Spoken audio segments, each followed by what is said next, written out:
नमस्कार दोस्तों मैं बात करने वाला हूँ रेलवे ग्रुप डी को लेकर, आरआरबी ग्रुप डी को लेकर। आज मैं आपको क्या बताने वाला हूँ, आज मैं आपको ऐसे जोन बताने वाला हूँ, 5 ऐसे जोन बताने वाला हूँ। यदि आपने उन जोनों से फॉर्म भरा है तो आपको दोस्तों तैयारी करने की सख्त जरूरत है। क्यों? क्योंकि वहां पर कंपटीशन ज्यादा है और वहां की कट ऑफ और जोनों के मुकाबले थोड़ी सी ज्यादा रहने वाली है। इसलिए मैं बोल रहा हूँ, पहले मैं आपको सचेत कर देता हूँ, 5 ऐसे जोन बताने वाला हूँ जहां पर कट ऑफ थोड़ी सी ज्यादा जाएगी। इसलिए मैं बोलता हूँ, यदि 5 जोन ये मैं आपको बता रहा हूं, इनसे यदि आपने फॉर्म लगाया है तो आपको जबरदस्त तैयारी करनी पड़ेगी। क्यों?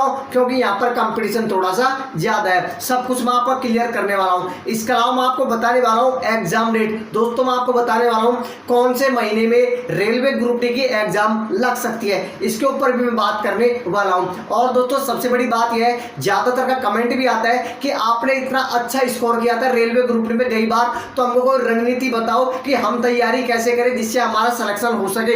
तो उसके ऊपर भी मैं बात करने वाला हूं। तो चलता हूं टॉपिक के ऊपर। उससे पहले चैनल पे पहली बार हो तो सब्सक्राइब जरूर कर लेना। पहले दोस्तों मैं आपको बता देता हूं वो जोन जहां से कंपटीशन थोड़ा सा ज्यादा रहने वाला है। यदि आपने इनसे फॉर्म भरा है तो आपको सख्त जरूरत है पढ़ाई करने की दोस्तों। तो मैं आपको पहला जोन बता देता हूं, पहला जोन, उसके बाद में दोस्तों दूसरा, तीसरा, चौथा, पांचवा, छठा, सब कुछ मैं आपको बताने वाला हूं। जो भी दोस्तों खतरनाक जोन है, डेंजर जोन है, उनके बारे में मैं बात करने वाला हूं। तो पहला जोन ले लेते हैं दोस्तों, यहां पर लिख देता हूं, पहला जोन ले लेता हूं इलाहाबाद जोन। कौन सा दोस्तों? इलाहाबाद जोन ऐसा जोन है जहां पर दोस्तों फॉर्म भी अच्छे खासे आए हैं और कंपटीशन भी यहां पर बहुत ज्यादा रहने वाला है। जो भी दोस्तों मैं आपको कंपटीशन बता रहा हूं ये दोस्तों फॉर्म के हिसाब से बता रहा हूं, कोई पता नहीं दोस्तों आने वाले समय में जब एग्जाम लगे, जब इलाहाबाद से बच्चे एग्जाम देने नहीं बैठे तो कंपटीशन थोड़ा सा लो हो सकता है। लेकिन अभी हाल ही में आपको बता दूं जो सबसे खतरनाक जोन है, ठीक है, सबसे खतरनाक जोन है वो है दोस्तों इलाहाबाद जोन। तो पहले नंबर पे आता है हमारा इलाहाबाद जोन। कौन सा दोस्तों? इलाहाबाद जोन आता है पहले नंबर पर, ठीक है। वैकेंसी की बात कर लूं इलाहाबाद जोन से, वैकेंसी कितनी है? तो वैकेंसी है दोस्तों 4730 वैकेंसी। कितनी वैकेंसी है? 4730 वैकेंसी है।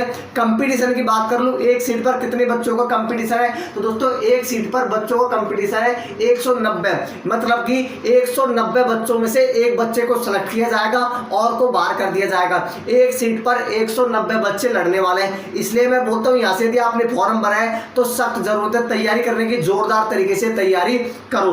दूसरे नंबर पे सबसे दोस्तों खतरनाक जोन आता है, डेंजर जोन आता है, वो है जयपुर जोन। यदि आपने जयपुर जोन से फॉर्म भरा है, दूसरे नंबर पे आता है जयपुर जोन। यहां दोस्तों पोस्ट की बात कर लेता हूं मैं, 5249 पोस्ट है। कितनी है?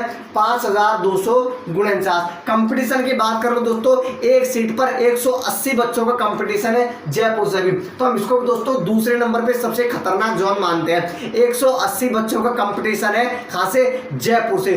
तीसरे नंबर पे सबसे दोस्तों खतरनाक जोन आता है वो है बिलासपुर। कौन सा दोस्तों? बिलासपुर। ध्यान से सुन लेना, बिलासपुर, ये भी दोस्तों खतरनाक जोन है तीसरे नंबर पे। पोस्ट की बात कर लूं दोस्तों, यहाँ पर है 1664 पोस्ट। कितनी पोस्ट है? 1664 पोस्ट है। और कंपटीशन की बात कर लूं दोस्तों, एक सीट पर 170, लगभग दोस्तों लगभग बता रहा हूं 170 बच्चों का कंपटीशन रहने वाला है बिलासपुर से भी। चौथे नंबर पे जो सबसे खतरनाक जोन आता है वह दोस्तों हाजीपुर। यदि आपने हाजीपुर से फॉर्म भरा है तब भी आपको दोस्तों तैयारी करने की जरूरत है। तो चौथे नंबर पे आता है हमारा हाजीपुर। कौन सा दोस्तों? हाजीपुर आता है। पोस्ट की बात कर लूं दोस्तों, हाजीपुर में पोस्ट कितनी है तो आपको बता देता हूं, पोस्ट है लगभग दोस्तों 3563। कितनी पोस्ट है? 3563। और मैं कंपटीशन की बात कर लूं तो एक सीट पर हाजीपुर से जो कंपटीशन है वो है एक सीट पर 160 बच्चों का। कितनों का दोस्तों? 160 बच्चों का कंपटीशन है हाजीपुर से भी।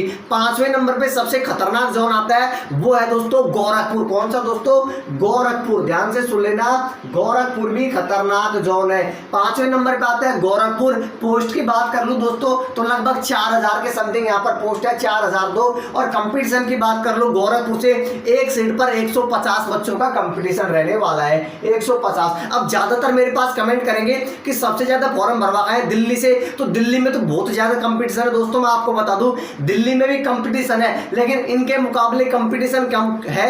क्यों है दोस्तों कम दिल्ली के अंदर? क्योंकि पोस्ट बहुत ज्यादा है। ध्यान से सुन लेना, दिल्ली के अंदर पोस्ट अच्छी खासी है, तो मैं आपको बता देता हूँ दिल्ली का भी। छठे नंबर पे दोस्तों जो सबसे खतरनाक जोन है वो है दिल्ली। कौन सा दोस्तों? दिल्ली छठे नंबर पे आता है। पोस्ट की बात कर लो दोस्तों, 13,153 कितनी पोस्ट है? 13,000 प्लस पोस्ट है दिल्ली से भी। और मैं कंपटीशन की बात कर लेता हूँ दिल्ली से, एक सीट पर 145 बच्चों का कंपटीशन है। दिल्ली से कितना कंपटीशन है?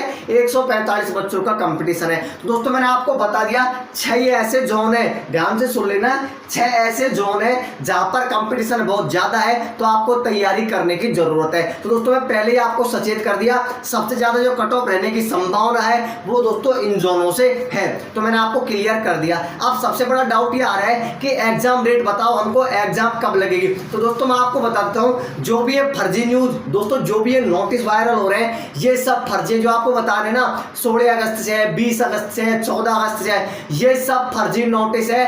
अगस्त के महीने में, ध्यान से सुन लेना, अगस्त मतलब कि 15, वो तो ऐसे बता रहे हैं कि 15 अगस्त को एग्जाम है। अब आप भी मान सकते हो क्या 15 अगस्त से एग्जाम हो सकती है?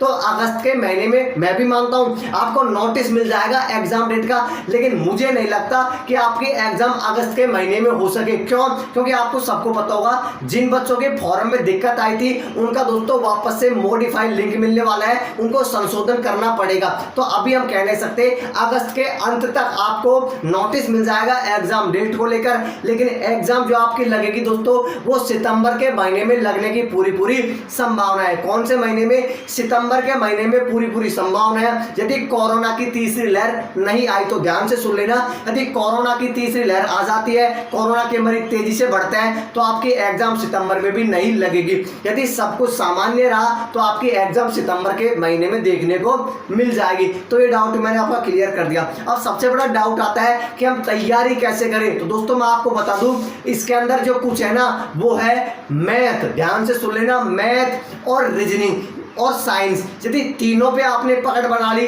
तो सिलेक्शन ले जाओगे। बहुत बच्चे ऐसे भी हैं जो सारे दिन दोस्तों पूरे दिन सिर्फ और सिर्फ जीके पढ़ते हैं, तो आपको जीके पढ़नी है, लेकिन दोस्तों इतना भी नहीं पढ़ना, क्योंकि आपको सबको पता होगा रेलवे के अंदर दोस्तों ओल्ड जीके का वेटेज कम होता जा रहा है, करंट जीके पूछी जाती है। मैं आपसे ऐसे नहीं बोलूंगा कि आप ओल्ड जीके मत पढ़ो, ओल्ड जीके भी पढ़ो, लेकिन वो टॉपिक पढ़ो जहां से बार बार क्वेश्चन रिपीट होते हैं। लेकिन मैं आपको यही सलाह दूंगा, पकड़ बनानी है, वो पकड़ बनानी है मैथ के ऊपर, रीजनिंग के ऊपर और साइंस के ऊपर और करंट के ऊपर। या यदि आपने पकड़ बना ली तो आराम से आप सिलेक्शन ले जाओगे। तो दोस्तों आपको वीडियो कैसे लगी कमेंट करके बताना। चैनल पे पहली बार हो तो सब्सक्राइब करके घंटे वाले चिन्ह को जरूर दबा लेना, जिससे सबसे पहले आपको वीडियो मिल सके। धन्यवाद दोस्तों वीडियो देखने के लिए।